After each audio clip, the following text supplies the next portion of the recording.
I'm Joy Baglio. I'm the founder and director of Pioneer Valley Writers Workshop, and we're so happy you're joining us this evening for this very exciting launch of Dreams for a Broken World from Essential Dreams Press and series editor and publisher Julie C. Day, with guest editor Ellen Meeropol, and a big shout out also to Celia Jeffries and Karina Bissett. So tonight we'll be listening to 13 authors featured in the anthology and also share some prompts and writing tips. We'll also have 4 prize drawings throughout the evening with chances to win copies of the Dreams anthologies and the first anthology in that series, and also gift cards to Pioneer Valley Writers Workshop. So without further ado, I'm really excited to introduce the editors of the Dreams for a Broken World anthology, series editor and publisher Julie C. Day, and guest editor Ellen Meeropol. Julie C. Day's novella, The Rampant, is a Lambda Award finalist. Her genre-bending collection, Uncommon Miracles, was praised by Nathan Ballingrud, Jeffrey Ford, John Crowley, and Kelly Link. Julie is currently working on her novella Stories of Drish. She is the series editor of the themed charity anthology Weird Dreams Society and Dreams for a Broken World. The Dreams series is published under Day's Reckoning Press imprint, Essential Dreams Press. In addition to her books, she's published over 40 stories in magazines such as Podcastle, Black Static, Interzone, The Dark, and Cincinnati Review. And you can find her online at an aspirand This Julie Day or stillwingingit.com. I'm also thrilled to introduce Ellen Meeropol, guest editor, who is the author of the novels The Lost Women of Azalea Court, Her Sister's Tattoo, Kinship of Clover, On Hurricane Island, and House Arrest, and the play Gridlock. Her dramatic program telling the story of the Rosenberg Fund for Children was produced 5 times between 1997 and 2013, featuring Ossie Davis, Mandy Paddington, Ed Asner, Danny Glover, Pete Seeger, Harry Belafonte, Bill T. Jones, Angela Davis, Eve Ensler, and Howard Zinn. Recent essay and short story publications include Ms. Magazine, Lilith, Guernica, Lit Hub, Solstice, and Mom Egg Review. Her work has been honored by the Sarton Women's Prize, Women's National Book Association, and the Massachusetts Center for the Book. A founding member of Straw Dog Writers Guild, Ellen coordinates their Emerging Writer Fellowship Program, and you can find her online at ellenmeeropol.com. And I just want to say how absolutely thrilled and honored I am to be a part of this and to be a part of the anthology and to be working with Julie and Ellie. And it's just been such an honor. And this is such a wonderful, an absolutely wonderful book. So I'm so excited for you to experience some of it and meet the wonderful editors who made this all possible. So Julie, I'm turning it over to you. Okay.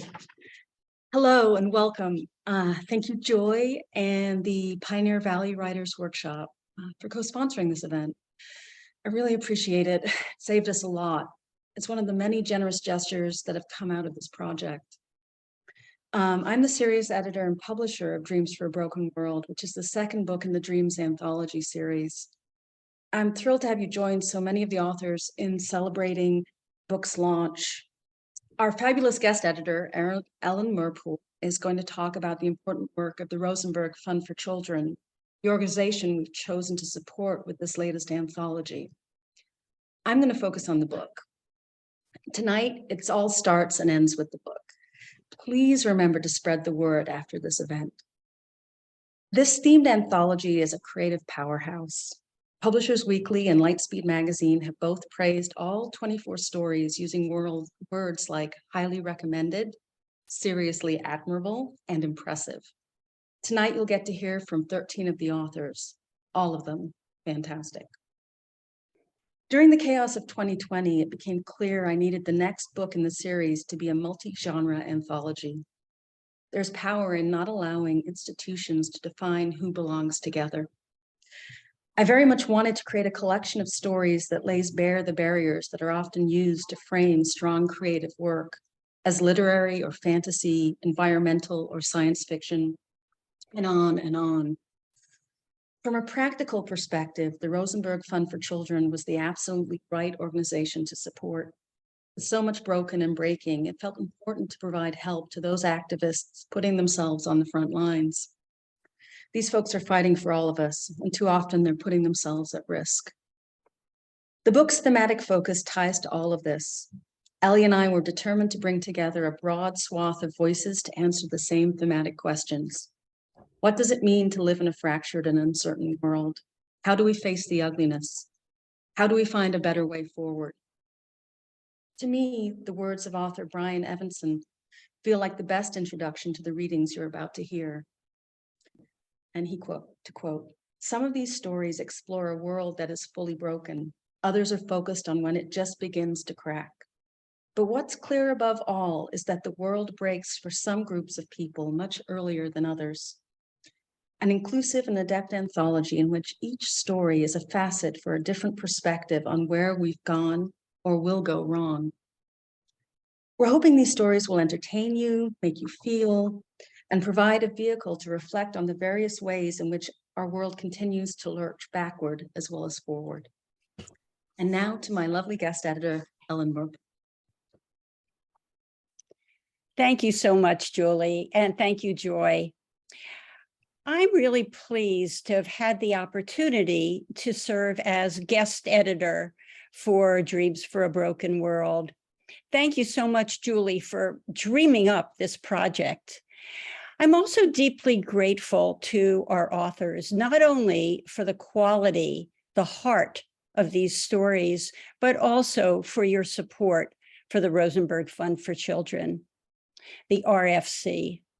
The RFC was started 32 years ago by my husband, Robbie, to honor the legacy of his parents, Ethel and Julius Rosenberg, who were executed in 1953 for conspiracy to commit espionage.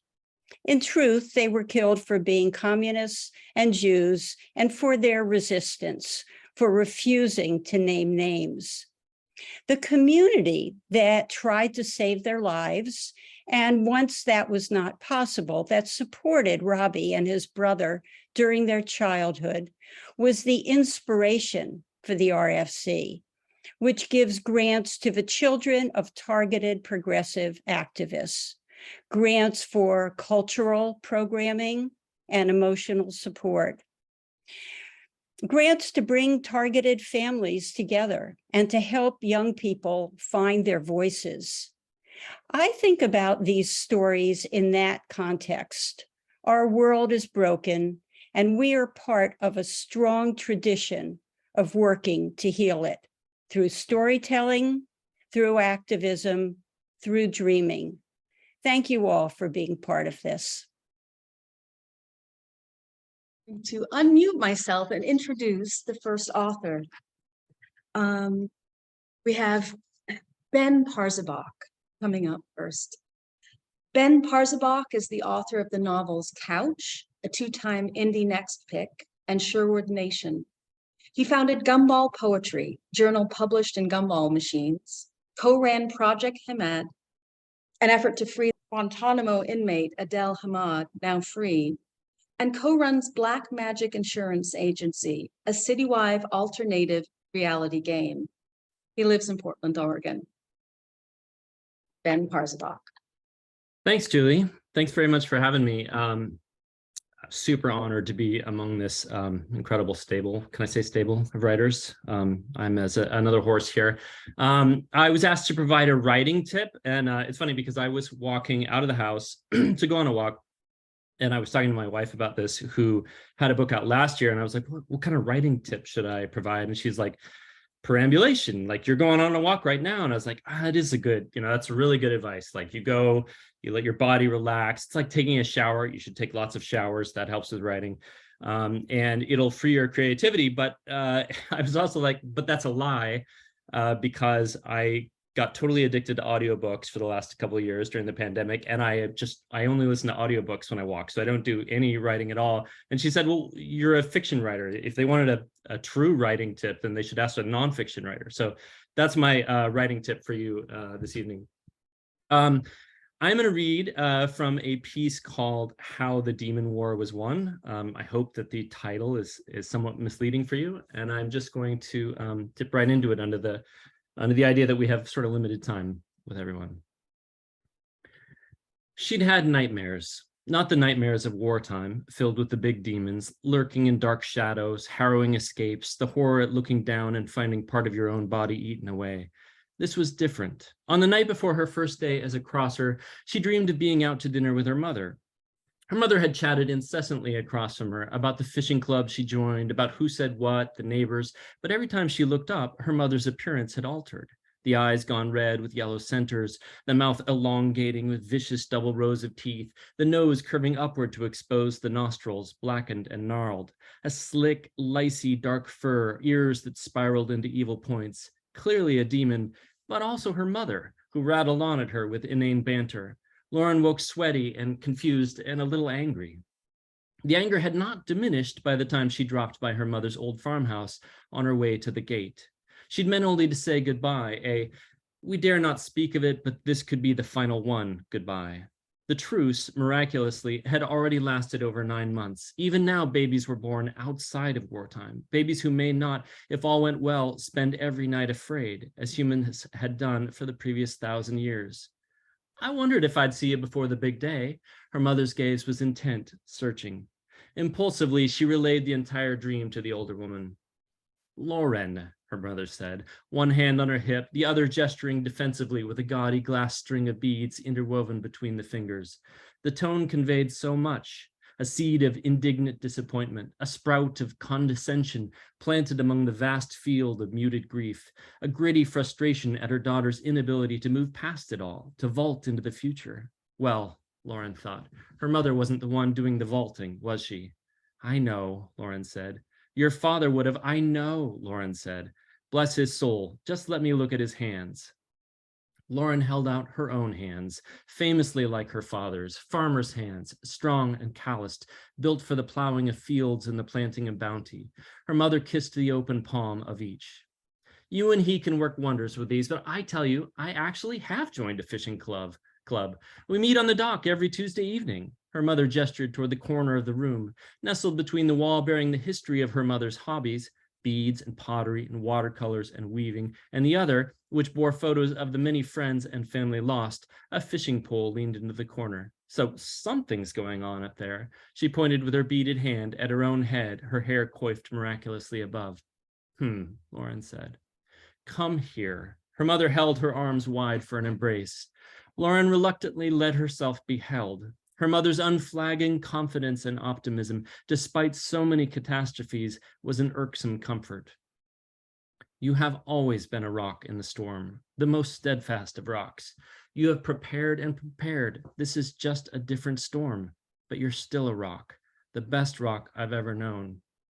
Okay, Lauren whispered. Okay, her mother said.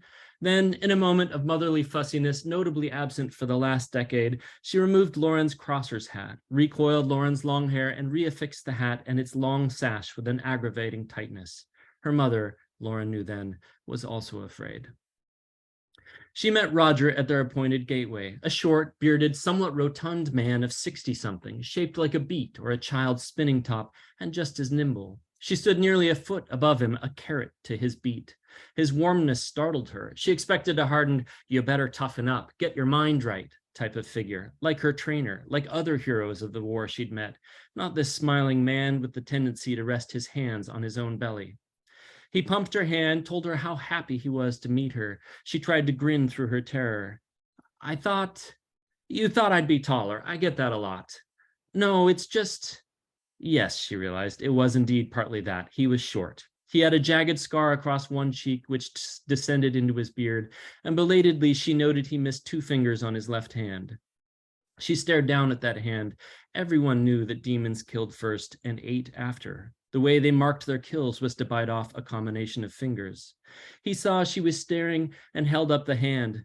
Guess they thought I was dead. That's why I feel like this, all of this. He gestured wide, to the gate behind him, to the human settlements in the distance. Is bonus time.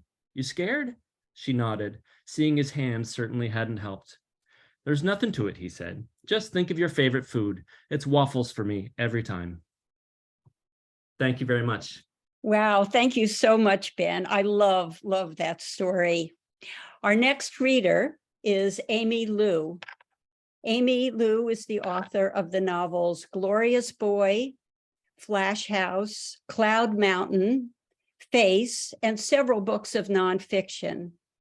She taught for many years in Goddard College's MFA in Creative Writing program. More about her at aimeeliu.net. Please welcome Aimee. Thank you so much, Ellen, and thank you, Julie and Joy and everybody that has made this happen. It's exciting to be here. So my prompt is, actually it's a signature on my email that I use. It's a quote that just arrested me when I first heard it from the documentary, The Music of Strangers, which is a film about Yo-Yo Ma and the Silk Road Ensemble. And someone in the course of the film says, the answer of the human spirit is to revenge with beauty. And I thought that's a great prompt to motivate your characters, to animate your story. And it also seems like a really great motto for this event and this book.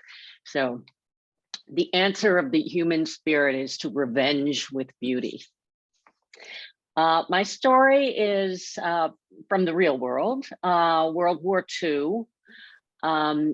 And its title is Faith, and it's narrated by an agent of the Special Operations Executive, the SOE. I think that's all I need to tell you to get it going. I was one of her nighttime customers in Hong Kong during the fall of 1941, just before the evacuation. We relied on her services. SOE and OSS agents passed her notes in cipher, scripted inside Sensen wrappers, stuffed into discarded condoms. Some of her customers were the enemy, and she would pick their pockets for useful details, names, addresses, shopping lists. Hours later, we came to complete the relay. She called us her morning customers, no matter what time we saw her. I never slept with her. I may have been the only one who didn't. Why not? My counterpart from the SOE, TL, used to nudge me. She loves us. We're not the enemy. Maybe, but maybe not. In any case, I found her too beautiful in a shipwrecked sort of way. She reminded me of a figurehead with her defiant sea-sprayed pride intact, but stripped of all color and gloss. I admired her and, yes, desired her more than I probably admitted even to myself. But what I loved about her was something entirely different. I loved the way she picked up her child, squatting first in the corner like a peasant, plucking him out of his padding. She would lift him into the crook of her elbow, swaying just so slightly, that wobbly head of thick black hair feathering her naked arm. The baby was 3 months old and slept in a brown wicker basket in the same soulless room where she serviced her customers. One night she told me he knew we would have a son. I asked her to tell me her story. She asked if she could trust me. I gave her my promise. The ruse was old, familiar, continues to this day. Her family was war-struck in Korea. Father and brothers all vanished. She, her mother and sisters subsisting on rainwater and roots. Faith was not her name then, but she acted on it nonetheless. When she was 15, the rumor passed around her village. Strong girls could make good money doing factory or domestic work for the Japanese. Her mother and sisters would have one less mouth to feed. She could send her good money home. She stood in the bed of a truck with 20 other girls from the village, not one of them waving goodbye. A neighbor man she had known her whole life drove the truck to the port. The girls were herded onto a black painted ship and shut into rooms like prison cells. No windows, air, or water. The sea was rough and many sickened. They could not tell day from night, which direction or how far from home they traveled. When they were finally allowed on deck, the ship had docked in a large, bustling city, which they were told was Shanghai. Another truck took them from the pier to a big house that looked like an image from the British picture books Faith remembered from the Catholic school she attended until she was 9. She could read, you see. She was not stupid, only poor and trusting. In the picture books, the British houses had wide green lawns and chimney pots, square windows and pitched roofs and vine-covered walls. Inside, they had great rooms with polished floors and chairs that looked like soft, panting animals. Beds that floated high off the floor under tents the nuns called canopies. The house to which she was taken in Shanghai looked just right on the outside, but inside the great rooms had been sliced into cells even smaller than those on the ship. Some of the walls were of wood, some merely fabric partitions. There were no chairs or floating beds, only thin cotton mattresses flat on the floor. A sign above the door read in Japanese, "Comfort Station." Faith was placed in one of the partitions and raped the first night by 4 young sentries, taking turns until she fainted. The next morning, she was slapped awake at 6 a.m. and fed breakfast of gruel by an elderly Chinese man who whispered that she would be bayoneted if she tried to escape. He promised he had seen it happen. At 9, Japanese soldiers formed queues outside the partitions. Each held a ticket and a condom. The first to come told her he loved her. She spat in his face and he broke her jaw. He and 40 others used her that day. Each ticket entitled them to 15 minutes. Sleep was the first basic function she missed. Thanks so much. That was amazing. Thank you so much. This is Julie trying to do 2 things at once. So I'm trying to fix the link and do this, but I'd like to read the bio for our next reader, Joy. And Joy, you pronounced your name Baglio? Is that correct? Baglio. Baglio. I knew I got it wrong. The best. Joy Baglio's fiction appears in the Missouri Review, Tin House, American Short Fiction, the Iowa Review, Conjunctions, and elsewhere. She's received fellowships from Yaddo, Breadloaf, and Sewanee Writers Conferences. This is where you can tell this is not my world. The Elizabeth George Foundation, Vermont Student Studio Center, and the Kerouac Project. She is the founder of Pioneer Valley Writers Workshop, sponsor. And now for Joy. Thank you so much, Julie. So I'm actually going to share a very quick craft tip. Hold on one second as I navigate to where it is. So I was thinking of something that would maybe relate a little bit to my story in the anthology and what the one I will read the opening for.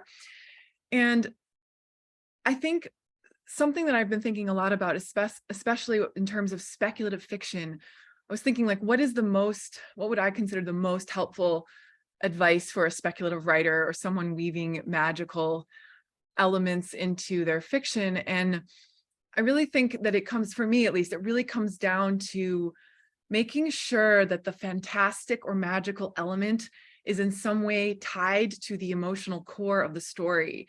And to think about, how does the magical element really illuminate? How does it add complexity to the emotional dilemma at the story's heart? So that's the real human issue, the real core of the story. And then the fantastic element is sort of letting us experience that human element in sort of more of a visceral, more of a gritty way even. So they really work hand in hand, the heart, the emotional core, and the fantastic or speculative magical element.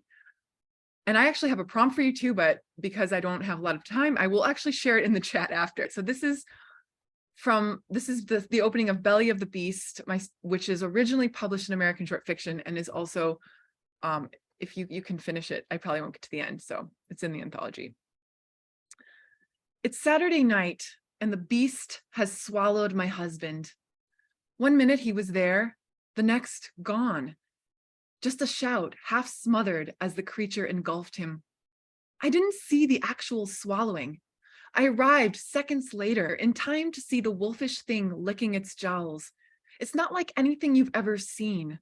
Eyes small and black like papaya seeds, hispid hair covering its limbs, claws like small sickles, tongue long and leathery. I would have attacked it, grabbed a fire iron or my husband's reenactment sword if I had been feeling heroic. But there was something about the way the creature sighed, tired after its work consuming him, that made me pause and watch. It sank onto the bed where my husband had been lying only moments before, whimpered like something lost, and seemed to take no notice of me.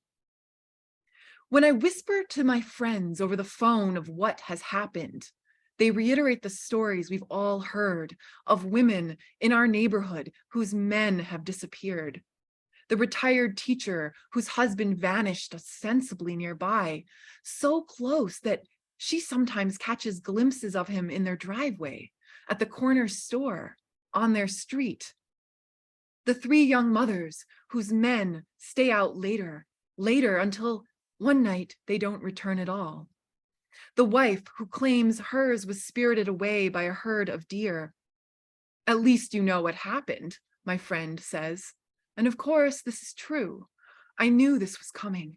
I'd seen the creature skulking in the yard all month, yet did nothing, refusing to believe it could harm us.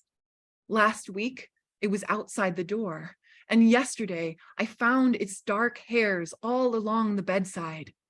What does it mean that I saw the warning signs and did nothing but pray they'd go away, that I was somehow mistaken? Later that day, I hear what sounds like crying, loud and guttural, and I think, if anything, the creature must be thirsty. So I creep near it with a coffee tin full of water, leave it on my husband's nightstand, and sleep on the couch that night, one eye open, wide awake at the slightest sound. The next day, the beast still seems sleepy, so I let him stay undisturbed. I'm not surprised to find that he understands speech quite well and can answer back, mostly barely intelligible words in the deepest growl, but sometimes so like my husband that it stops my breath, sets every molecule in me spinning.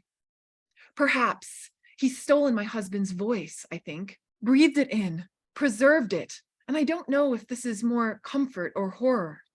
Still, I bring him water and soup, ask if there's anything else he needs. Is he sick, sleep deprived, depressed? No, he shakes his bestial head. He isn't any of those things.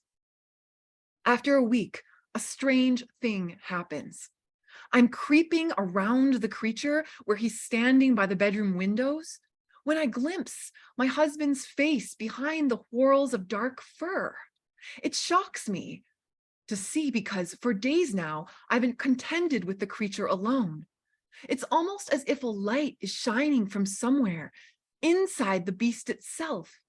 The thick tangles of hair that cover the creature are illuminated, and my husband's face flashes, barely perceptible, as if just behind a layer of skin and fur. I cry when I see it and sink down on the bed, much to the bewilderment of the beast, who prowls into the next room, growling, no patience for such emotion. Later, I tell myself it was a trick of the light.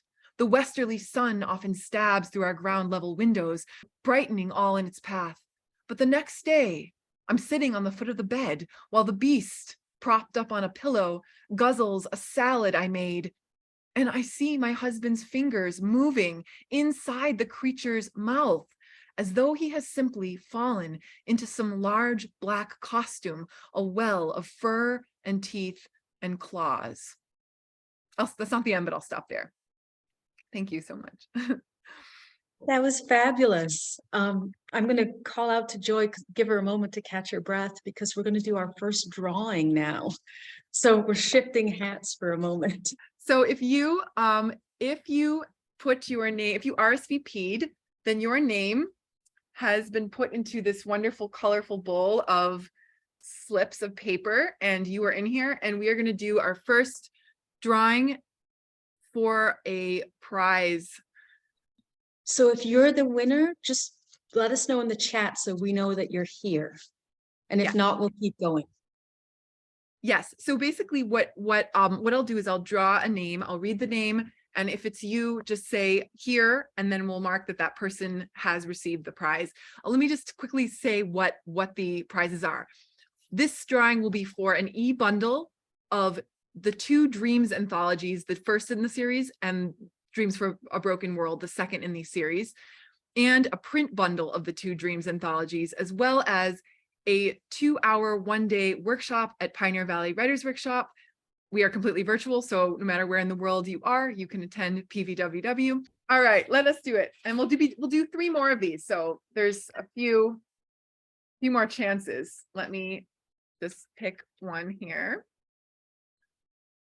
All right. It's blue. Blue, and the winner is Madeline Haybear. Madeline, are you here? Let's see if I can see you in the list of people. I don't see Madeline. Oh no, Madeline is here. I see Madeline Haybar here. Yes, Yeah. yay. Congratulations. All right, Madeline, we will be in touch afterwards. Okay. So our next reader is Zigzag Clayborn. Zigzag Clayborn is the author of The Brothers Jetstream, Leviathan, and its sequel, Afro Pups Are the Antennae of the Universe. Other works include By All Our Violent Guides, Neon Lights, and About the Contributors, 283 Conversations with Idris. He is the 2021 Kresge Foundation Literary Fellow. Thank you, Ellen. Hello, everybody. I'm very, very happy to be here.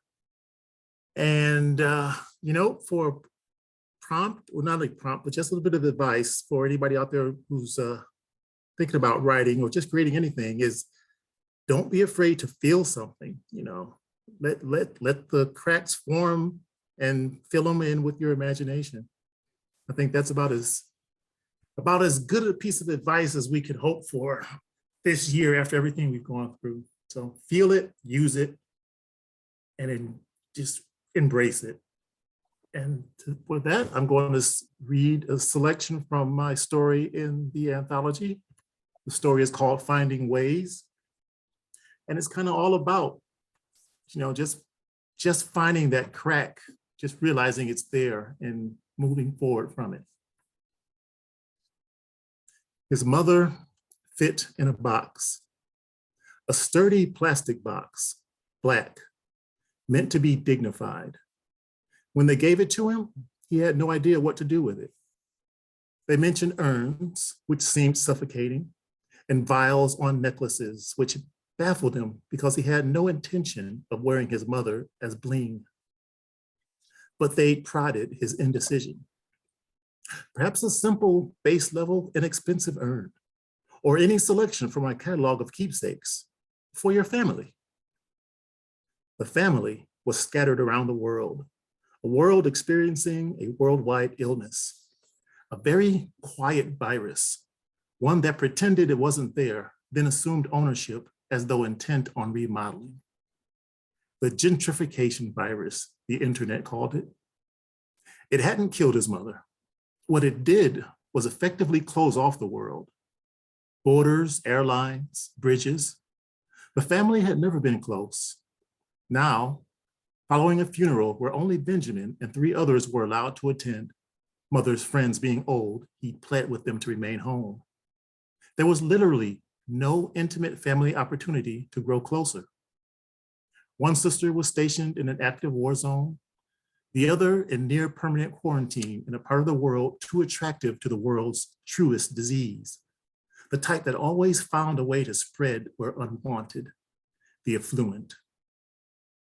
Inside the box, a bag of ashes. He trusted them when they said they were mother's last remains. He trusted them when they repeatedly assured him they were taking care of Mrs. Clara August every time he called prior to the memorial service to make sure there was nothing more he needed to do. He'd seen her die. She'd fallen. He hadn't been able to take care of her at that moment in any way. Nothing outside of sitting slumped with a racing heart, waiting for the ambulance to arrive, park, shut its driver and passenger doors, come up the stairs, knock, and bring officiousness in with the winter chill.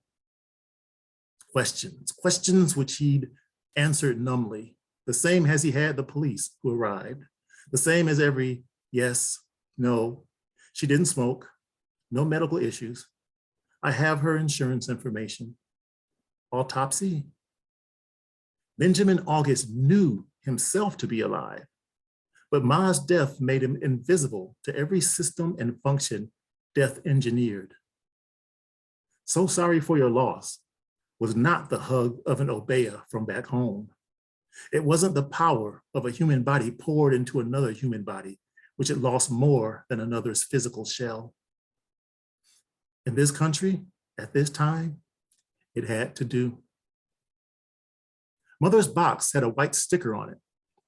The cremation company's first name first, because commerce always, then printed in plain type.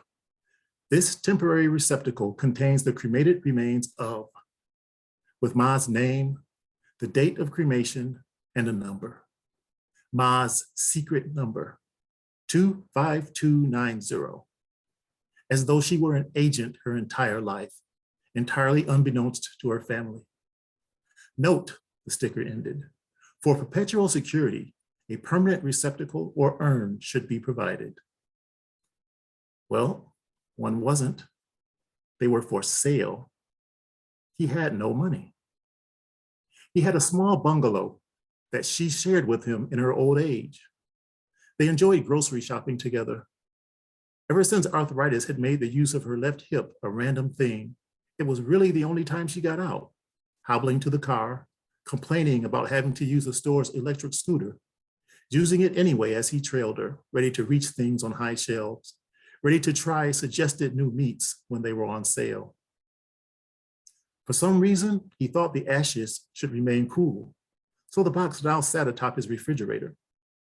He knew the refrigerant didn't leak upward, but it seemed as if it should, which was enough. It was important that things seemed to make sense. When he opened the box, there was a plastic bag, a thick, filmy one. The bag had a metal tag with that same number, 25290. He and Mother loved science fiction movies. She was forever Unit 25290 now. And that's about 5 minutes of that story. Thank you all very much. That was wonderful. Thank you, Zigzag. Thank you. I'm so glad you're a part of this project. Zigzag Story is one of the originals. We have a mixture and every story is great, but they all give me chills actually. Our next reader is Céline Keating. Céline Keating is the award-winning author of 2 novels, Layla from 2011 and Play For Me, 2015, and co-editor of the anthology On Montauk, a literary celebration. Her novel, The Stark Beauty of Last Things, will be published in October of 2023. And now, Céline. Thank you so much, Julie, and Ellie as well. And what a thrill to be part of this. I am not a prompt person, but there is one that I really like. And so I was going to share that. It's to write a description of a room from the point of view of a character who's feeling some emotion. So let's say you write a description, a paragraph from the point of view of somebody suffering a recent loss. Then write the exact same description from the point of view of a character who's feeling angry. Then another option, a character feeling joy. How would the room and its objects appear depending on the mood of the character? What things would the character notice or not notice? And, it allows you to sort of see how differently description reflects character and character's feelings.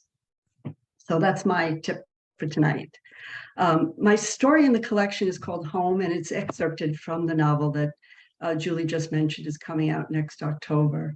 And it's set in Montauk and has 4 main characters. And I'll just be reading something that was excerpted and created a story of it with one of the characters called Molly. At the fish market, Vince told Molly that by the end of the month, they would be cutting back to just 3 days a week through the holidays, and then would shut altogether until spring. It was what they did every year, but she hadn't known. Seeing her face, Vince kept saying how sorry he was. Not much would stay open in Montauk over the winter. Maybe she could apply to a Kmart for holiday work, although it would mean a 30-minute commute to Bridgehampton. She'd majored in psychology, but never figured out what to do with her degree, even if she weren't living in a quasi-rural area without a wide range of options. On the way home, she passed the edge of the woods and fields where the fire had raged the previous month. It was desolate with blackened tree limbs and grasses. Even the soil appeared scorched. She would never forget Billy's face covered in soot and sweat when he came home exhausted and shaken from the fire. She turned down the rutted road to their house. As she reached the clearing, she was uneasy to see a fancy white car out of place beside Billy's beat-up truck. The developer angling to buy the house had been leaving messages asking to stop by. Billy hadn't returned the calls. She ran her eyes over the curled up shingles, the mold darkening the top of the door under the eaves where the sun didn't reach, and the sagging wooden steps. The house canted slightly, but its small proportions were reminiscent of fairy tale cottages, dormers like jaunty eyebrows over the windows. In the living room, Billy and another man were talking. Billy stopped mid-sentence as she walked in, and she couldn't read his expression. The man, dressed in a soft, charcoal-colored V-neck sweater, rose, hand outstretched. Theodore Malaxi. His face was thin and very tan, a few age spots gracing his cheeks. Molly sat next to Billy on the couch. From outside came the cough of an outboard motor. "We were talking about your lovely property here," Malaxi said. "Billy tells me you're opposed to selling." Molly shot a glance at Billy. He picked up the white rock on the coffee table they used as a paperweight and began shifting it from one hand to the other. "It's not my call," Molly said. "He cares what you want," Malaxi smiled. "How can I change your mind?" "It's been in Billy's family for generations. It's his legacy, his brother's legacy." Her words tripped over each other. "Ah, sentiment," Malaxi nodded, as if saying, "Ah, foolish youth. You could get something far nicer with what I would pay you. A beautiful new home, start fresh." Molly's jaw set. Had Billy told him they'd been talking about marrying, eventually trying for a baby? The boat motor coughed again, and through the window behind Malaxi's head, she saw a small boat passing by. When she said nothing, he continued, "My dear, my company has big dreams for this entire stretch of waterfront." "Build around us," Molly said. "I don't think so," Malaxi chuckled, as if amused by an adorable child. "Property taxes are going up. Why not cash out? Set yourself up for life." Billy stood abruptly. "We'll give it thought." "The faster you sign, the better. Hold out and it'll cost you."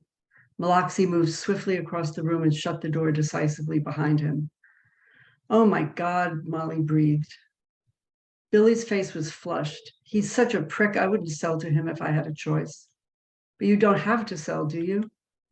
Billy ran his hands over his face. "I'm just trying to be responsible. He's right that it would be the smart thing. I know you don't want me to. Billy, it's not my decision. We're together now, Molly. We decide together." Outside, the boat motor abruptly died. Thank you. Thank you so much, Céline. I look forward to reading the novel next spring. Our next reader is Marie Vibbert. Marie Vibbert has published over 70 short stories, including multiple appearances in Anthology and China's science fiction world. Her debut novel, Galactic Hellcats, is about a female biker gang in outer space rescuing a gay prince. Vibbert played women's professional football with the Cleveland Fusion. By day, she's a computer programmer. Okay, I never know which bio I'm going to get. I'd mix it up too much.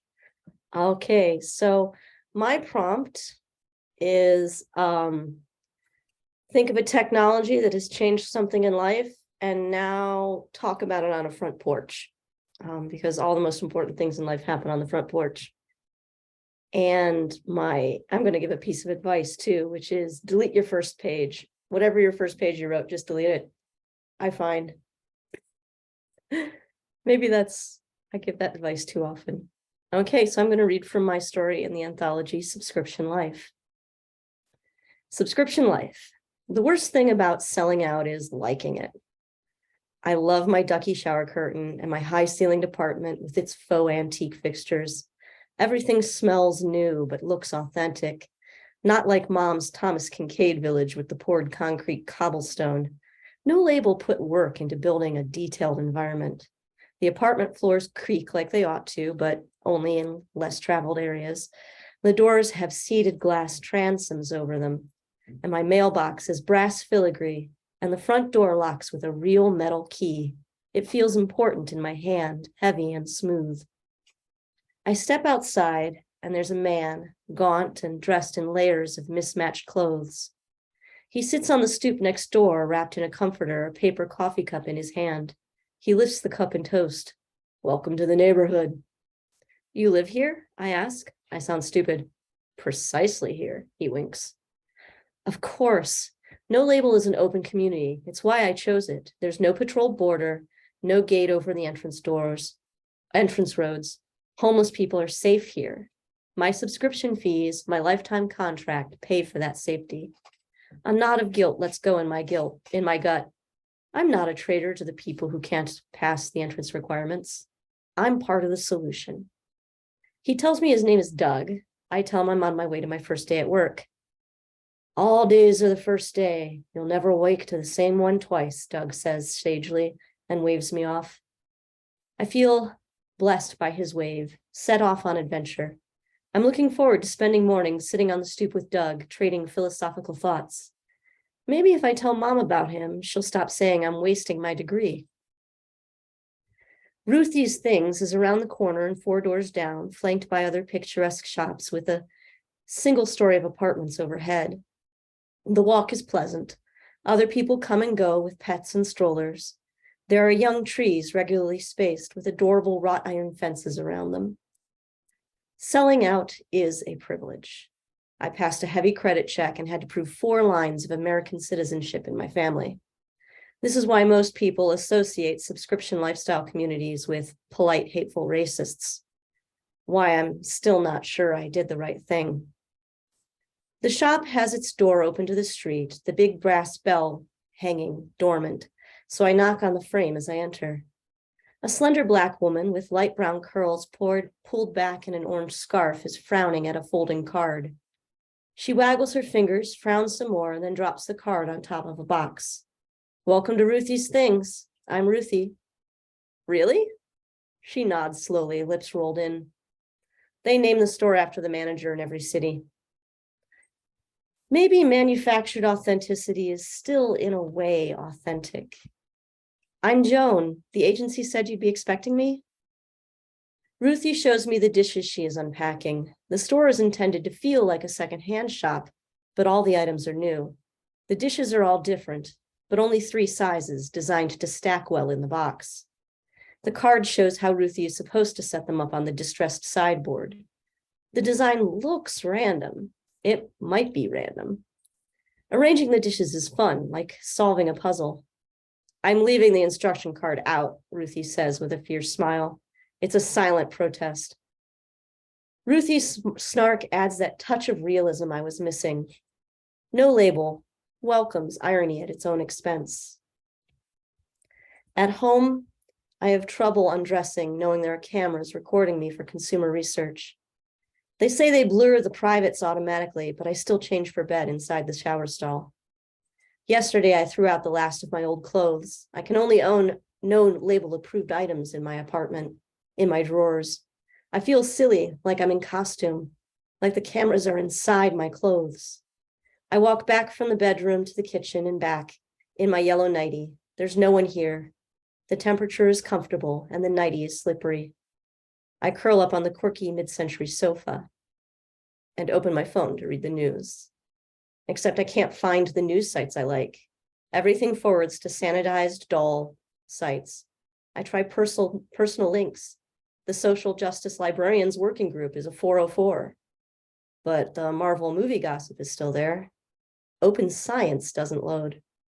I feel more watched than I did changing clothes. And I'll stop there.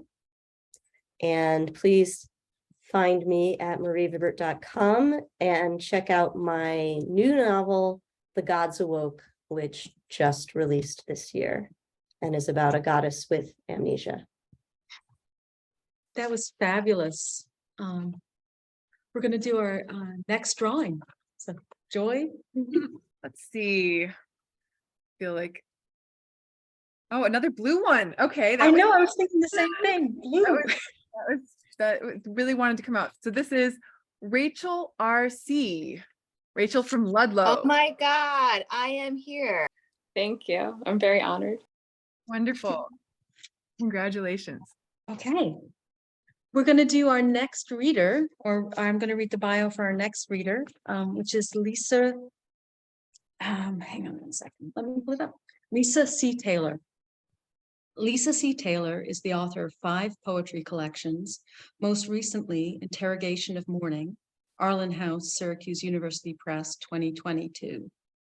She is also the author of 2 short story collections, Impossibly Small Spaces, 2018, Arlene House, Syracuse University Press, and Growing a New Tale, 2015.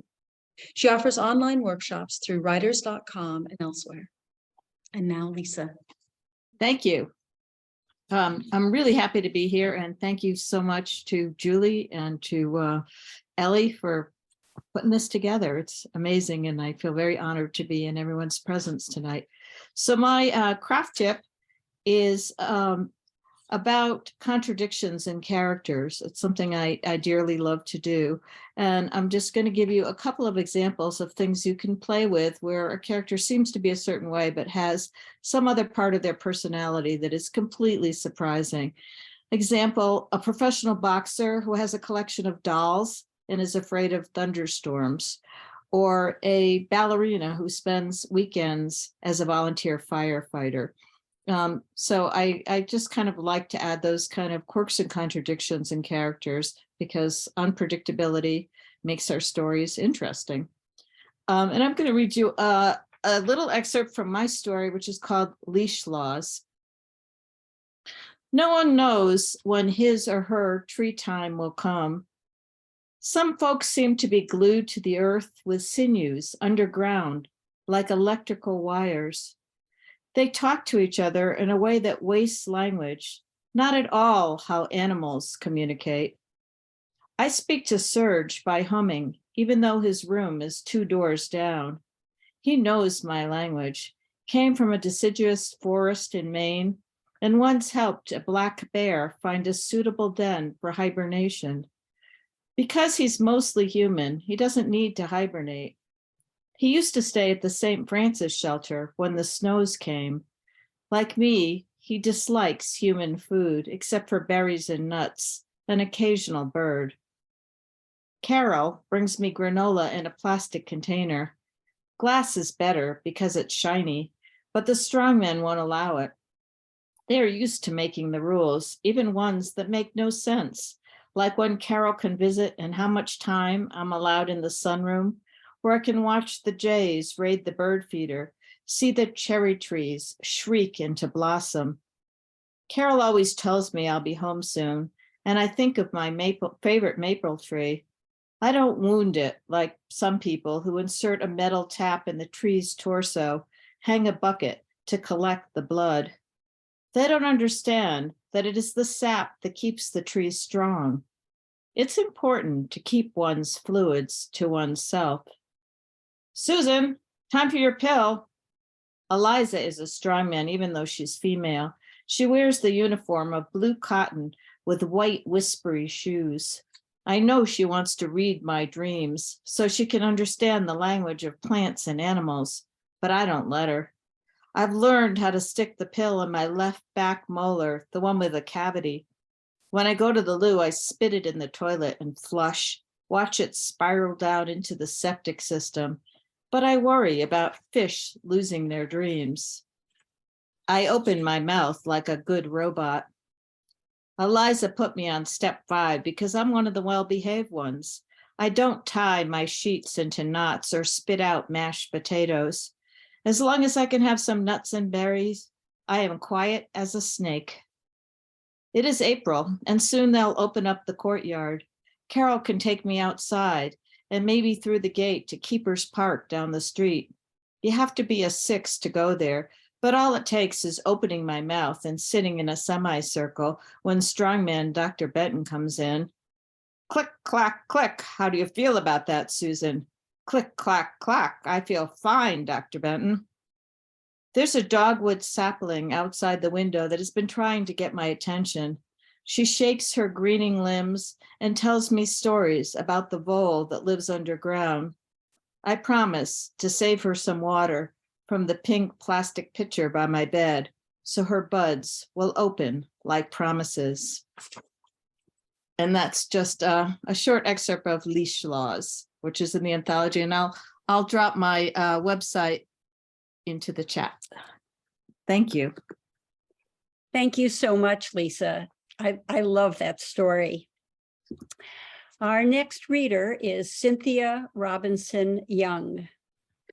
Cynthia Robinson Young lives and writes in Chattanooga, Tennessee. She's the author of the chapbook Migration, a finalist in the Georgia Author of the Year Award. Her work has appeared in a variety of publications, including Across the Generations, The Amistad, The Writer's Chronicle, and Sixfold. She's currently working on a novel. Cynthia. Hi, thank you for having me. I'll start with my prompt. The story that I'm going to read is an excerpt from my novel in progress. I spent a lot of time reading African folktales, folklore, and Gula and Geechee culture, which I continue to do, to see if there's a correlation between them and the stories that I heard growing up. An example was when I was younger, I frequently experienced the feeling of trying to wake up from my sleep and not being able to move a muscle, like just being frozen. And in the morning, my grandmother with a straight face told me that meant a witch was riding me. And then there are family stories that I grew up hearing over and over, which was basically a passing down of our history, how we got to where we live now, things like that. And it's all based on changing the outcome of a traumatic story that they lived. So my prompt would be for you guys to think of a family story or even some sort of superstition that your family believed in, and or something like why a certain family member acts the way they act, anything, and to write a story or a poem about it. So my story is called Why Mama May Believed in Magic. Mama May, 1860. Once upon a time, and a not so long ago, when it was good times for white folks and the worst of times for any one of us who were forced to be around white folks, there was magic. We needed it. We had been captured by a nightmare from which we could not awake. But I brought my magic with me from the Ivory Coast, keeping it close and locked inside where no one could take it away unless I gave it to them to hold. My mother gave it to me in my nightmare, the one I had dreamed the first night I knew I was separated from her forever. In the dream, she told me I could choose the magic and what kind of magic it would be. I saw our people flying over the waters, when the white men wanted our mothers and daughters, not caring if we were bleeding or nursing or whatever. It was the only time they released us from the chains and dragged us up from below to the deck of night. That was when I saw our people flying between the stars, slicing through the blue-black sky. Starlight and moonlight shone on their black bodies and on the Black Sea. I knew where they were going. They were flying back home to their families in Africa, and I longed to fly away too, but I didn't have that kind of magic to rise up off the ship deck to join them. I wish I did. Before I got on this ship, I stood in a room, still in Africa, still with the rest of my kidnapped people, in a hut that was not a home. All I could see through the window was water and more water, the color of the sky when the sky is blue. It was our holding place until we got on that water that looked like it led to the end of the earth. I wish I could have found a way to release those shackles that connected us to each other, but that wasn't the kind of magic I had either. And now I have left my home, my land, and I am living on this water, moving farther and farther away from what I've always known since before I knew who I was.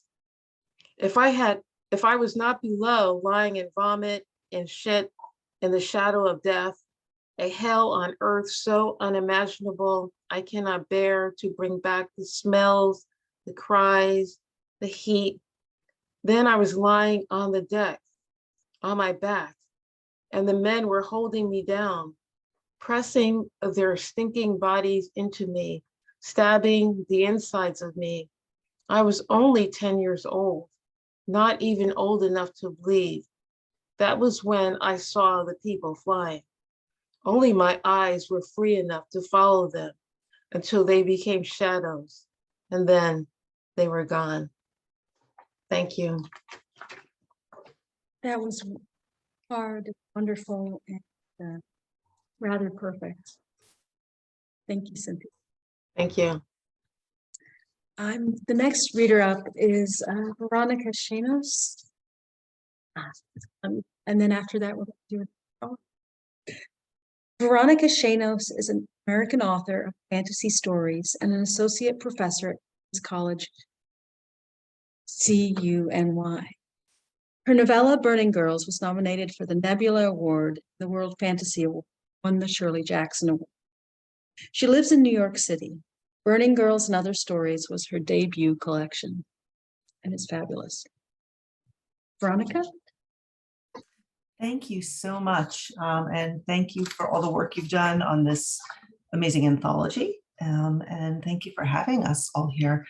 I have less a prompt and more of a tip, which is this story that I wrote for the anthology is called The People's Palace of Glass. And it came about because I saw a woman holding a tote bag called which had printed on it the words, the Museum of Glass. And instead of the sensible thing, which would be to think of a museum dedicated to the history of glass, which is fascinating, actually. I wrote a chapter in my dissertation on it. I thought of a museum made of glass. And it became a palace of glass in my head, which, given my background, very quickly became the People's Palace of Glass. It mirrors a process that happened when I discovered the existence of something called the Mouse Brain Library, which is a real thing. You can look it up.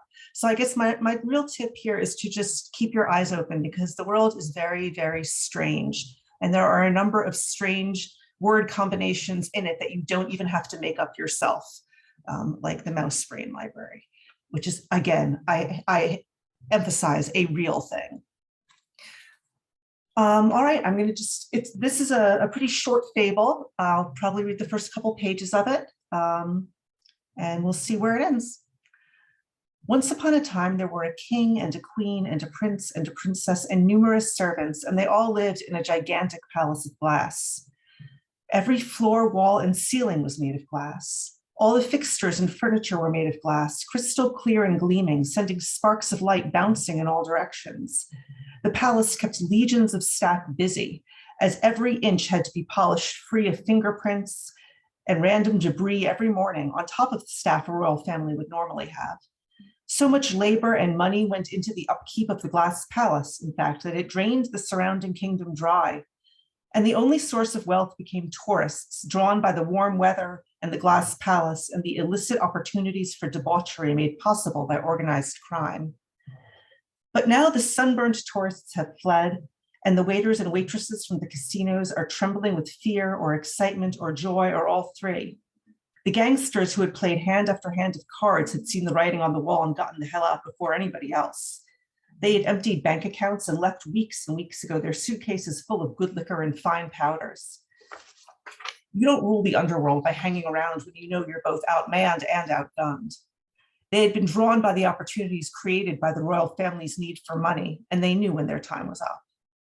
The royal family had resisted fleeing. They had not run for any private planes while carrying bags of fancy luggage, even when the cadre of corporate CEOs that surrounded them had done so and begged them to come with them. The palace will take care of us, the king had assured his friends.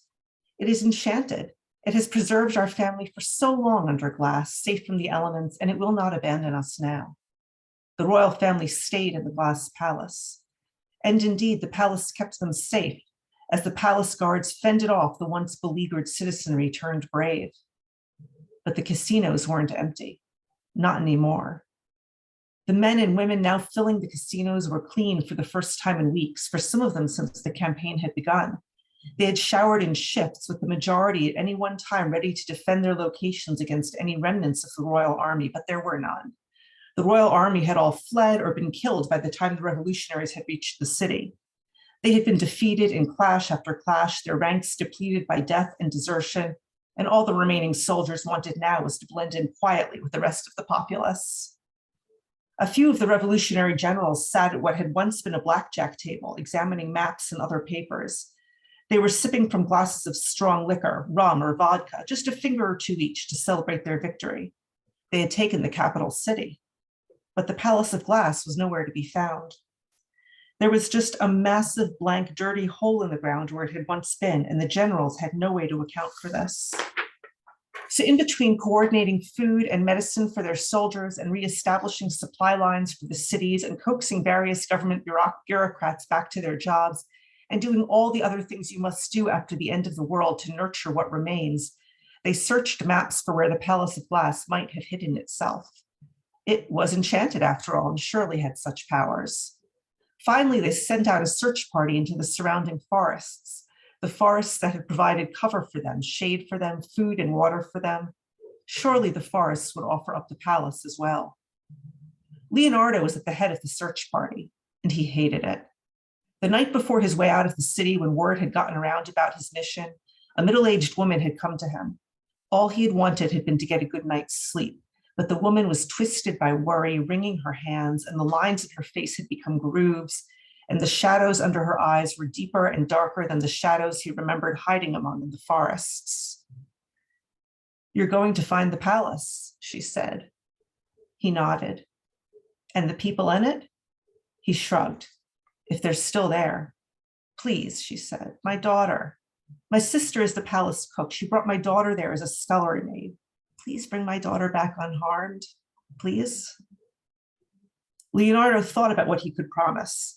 He had no particular wish to harm servants. The servants who had fled along with the royal family and the entourage of corrupt industrialists they had encouraged indiscriminately in exploitation could not necessarily be trusted. But had they fled? Had the palace given this woman's daughter any warning, any time to get out to join her mother? He didn't know. And he resented being put in a position to have to judge. "We won't harm your daughter," he said, "unless we have to. I will try to bring her back." He and his men had been struggling through the forest that surrounded the capital city for days with no shower and short rations, carrying all kinds of gear and weaponry. They were tired and in pain, and that had been one thing when they had been fighting the people's fight against the corrupt royal family and the bourgeois pigs and their flunkies. But it was quite another just to search out a glass palace that was probably at this point streaked with dirt and bird shit, either abandoned or housing whatever remained of the royal family and their staff, irrelevant relics of the old world with nothing more to plunder. If they had been out there among the people trying to raise a counter-revolution, he could have understood searching for them then as well. But nobody had heard anything from the royal family since the capital had fallen.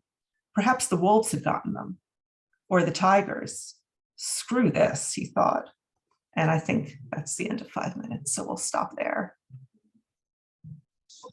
I wish we all could be together to so we could all hear the applause. So the next reader is Jan Maher.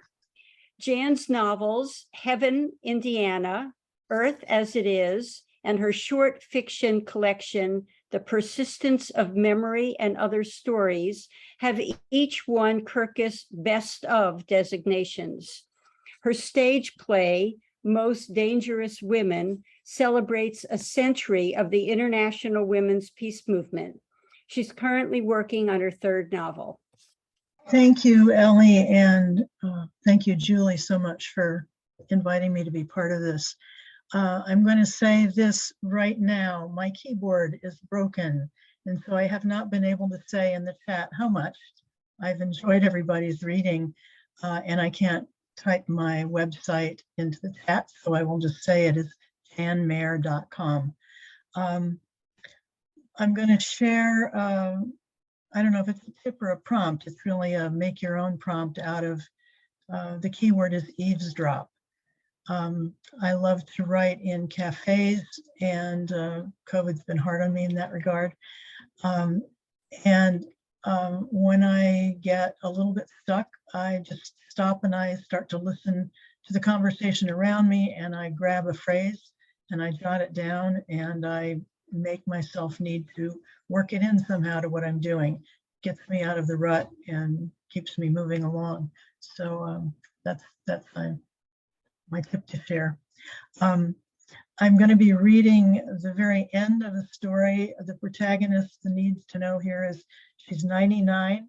Her son has hidden her car keys because he doesn't think she's safe to drive. So she's taken her granddaughter's bike to ride to a lunch appointment. And the last time she rode a bike was decades before, when there were coaster brakes. So we're going to pick the story up near the end here. Halfway point, she lifts her hands into the air just for a second or two. Yes, she can still do it. They want her to move into a home. Pshaw. When she says it in company, they mock her for her old-fashioned speech. Here on the open, empty road, she shouts it out. Pshaw, I can take care of myself. She pedals harder, picks up speed. She coasts downhill past a clump of service berries. She never sees them when she's driving past, but now they jump out at her, inviting her to stop on the way back and pick enough for a jar of jam. Approaching the intersection now, she backpedals to slow down. The pedals offer no resistance. The bike speeds on. Pop, how the hell do you stop this thing? And coming from the left on the crossroad, a mammoth semi. On she zooms, clutching the rubber handlebar grips, unaware that the braking system she so desperately wants is a mere inch from her white knuckles. If she's lucky, the truck will skedaddle right on through and get out of the way. Then she can survive the intersection and aim for the grass in front of the cafe. That's bound to slow her down at least a little. But the truck, too, is slowing down, preparing to turn. She barrels on. Damn it, she yells. I want to celebrate my 100th. Some ancient part of her mind heeds the call. While her conscious mind holds on for dear life, the feral brain makes a series of crucial decisions. Lean to the left, turn the wheel, register the horrified look on the part of the truck driver, narrowly miss the collision, correct for leaning too far to the left. Oh no, another steeper downhill now. No one coming? No one coming. U-turn, stabilize, breathe. At last, she feels the bicycle begin to slow down. Pedal, steady. She barks the command at her hands, and miraculously they obey. Ease over to the edge of the road, ready for one last turn into the cafe parking lot. A car ahead. You can do it. Remember to signal your turn this time. Steady. She hits the curb and the bike, surprised by the sudden change of terrain, skids sideways and bucks her into the drainage ditch that runs along the driveway, her skirt immodestly askew. The bike falls back into the path of the oncoming motorist. A crunch, the squeal of brakes, voices shouting, hubbub aplenty. Her hip hurts, but whose wouldn't? Otherwise, everything seems to be working. The crowd reaches her just as she's about to stand up. Don't try to move, stay right there, hold still, an ambulance is on the way. Oh, for goodness sake, cancel it, she insists, and hauls herself up out of the cattails, dripping muddy water.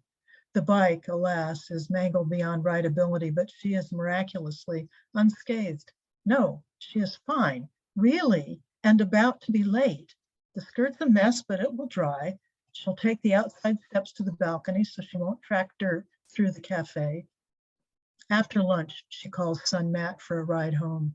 He bellows and fumes, fusses and grumbles. Could have been killed, crazy old lady, retirement home, blah, blah, blah, blah, blah. Well, if you won't let me drive, what choice do I have? Fine, fine. If you want to kill yourself, go ahead. Just don't say I didn't try to drum some sense into your ancient contrarian head. He slaps her license and keys down on the table. The next day, she drives to the bicycle shop to pick out a replacement for the one she totaled. Matt goes along, begrudgingly acknowledging that her skills as a driver are consummate.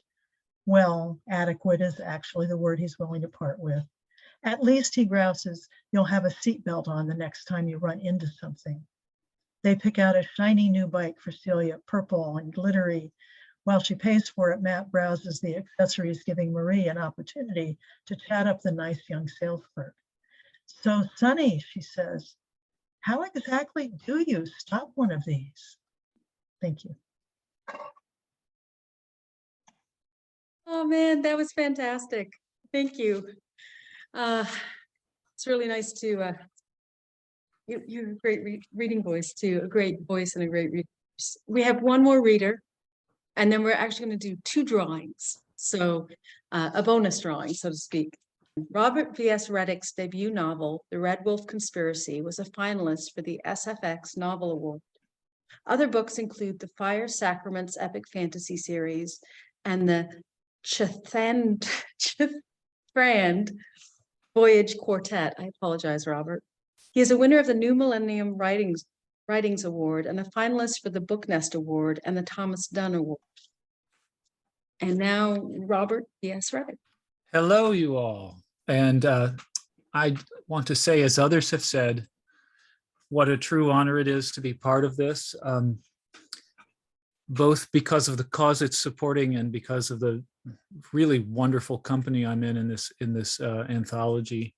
So thanks to Ellie and Julie and everybody. I'm just going to read from my story for 2 pages. And what you need to know is that this is, well, this is a very, very, very dark story. But one thing I feel like I should let you know is that although you won't see much of a glimmer of it in these couple of pages, there really is hope at the end of the story.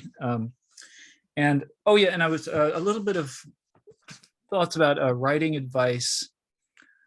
What I would share, and what I find myself sharing with my students and with others over the years is, you know, it is important to think about an audience, but the audience that is out there can be a sort of an overwhelming concept, either because it's not there or because it's potentially gigantic and it's hard to wrap your brain about either of those. But I found it useful to think about just one specific person who I could imagine as an ideal reader, somebody I know, someone who's smart and perceptive and sensitive. And I keep that person bookmarked, and it's not the same person over time. But when I want to think about the language and the sort of joy in storytelling that would reach people, I think about that person, and it becomes more concrete. So that's my little bit of advice. And so the story's called Red Velvet Ant.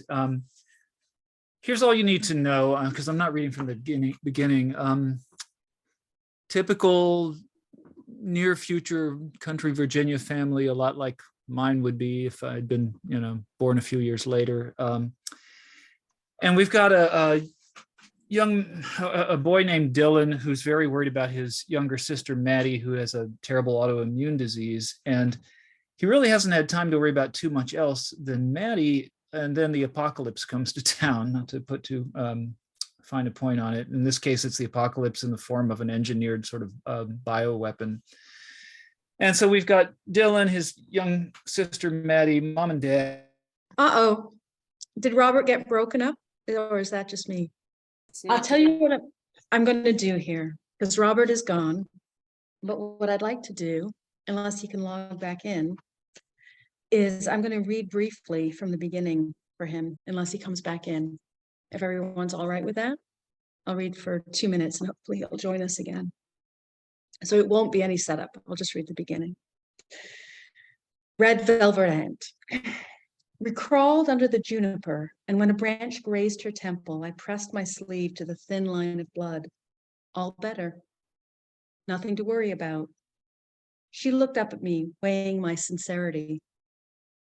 You're barely scratched, I said. Stop worrying. Who's worrying? Said Maddie, terror in her eyes. We're full of these things, these platelets, I said. They make your blood sticky when it needs to be. Otherwise, we'd be dead, wouldn't we? If we cut our little toe, it would just run out like water from a bag. Miss Randolph's my teacher, said Maddie, not you. The limbs of the juniper were bleached and twisted like something hauled from the sea. Its limbs nearly brushed the ground, but when we crawled under them, we were in a hollow where the needles lay in drifts. Maddie checked the hollow space by the juniper trunk where she kept her plastic stegosaurus. Hola, Miguel, she said. You've gotten strong, I told her. We'll be too big to carry soon. I'm too big now, she said. Her statement was false. I had carried her that morning. She would have preferred an argument, but I just hitched up my socks. My sister was dear to me that spring because of the dreams in which she died. It was cool under the juniper. I tried to sleep there once, but the robots and the spotlights kept me up. I don't know who spared the old bush, but I was grateful because it had grown right through the fence along the farm's edge, hiding a place where the barbed wire had snapped. If anyone had cared to look, they could have slipped into the farm just as we did.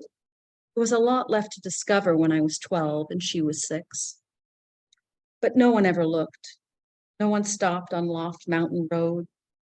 The realtor called our house disadvantaged because the rare earth operation ran almost to our driveway. From Maddie's window, all you saw were miles of pumps and refining crucibles and molebots grubbing around in the extraction fields and the camera towers and the huge green gumdrops of the wastewater tanks. On busy days, the walls of the house would tremble against your hand. I had dreams I was inside the dishwasher. I still think of that and laugh. Uphill from the mine was another world, however. Uphill was Loft Mountain and a great sprawling neglected farm. Dad said the dirty mine itself was why the farm still existed, that no one wanted to cover a mountainside with condos with all this loud, ludicrous bullshit going on below. I didn't hate the mine like Dad. In fact, I never understood how we could be so lucky, how we could have our own secret juniper door into the lands above, how our good fortune could unspool in this manner day after day. Sometimes the cameras would change directions and follow you. Did that matter? A camera never hurt anyone, and they lost interest when you got to the fence. I'm ready, Dial. And that's where I'll stop so you get a little flavor of it. And here's a copy of the book. So we're going to do the last 2 drawings. And this one, I believe, is for both the e-bundle, Dreams 1 and 2 anthologies, and also the print bundle of the 2 anthologies, and also another Pioneer Valley Writers Workshop 2-hour one-day workshop. So we'll do 2. Let's see, let's do a purple one. This one is Barbara Smith. Is there a... If you're here, Barbara, just say so in the chat. I see her. I see Barbara Smith. Barbara, we suspect you are here, so. Yeah, second one. This is our final drawing of the night, and then we're about done. All right. Let's do last name. And with this red one. Dave Conklin. Dave, are you here? I see him. Yeah, Dave, he says Okay. here. Wonderful. Great. Congratulations. So Dave Conklin and Barbara Smith are our final winners here. All right, I'm just going to say thank you all for coming. Thank you for all the writers for reading. Thank you, Joy. And of course, thank you, Ellie, for being our guest editor for this book. It's really pretty special. And please spread the word. Let people know about it. We really want this to go out and have people hear and read what's in your book and also help out. Learn about the Rosenberg Fund for Children.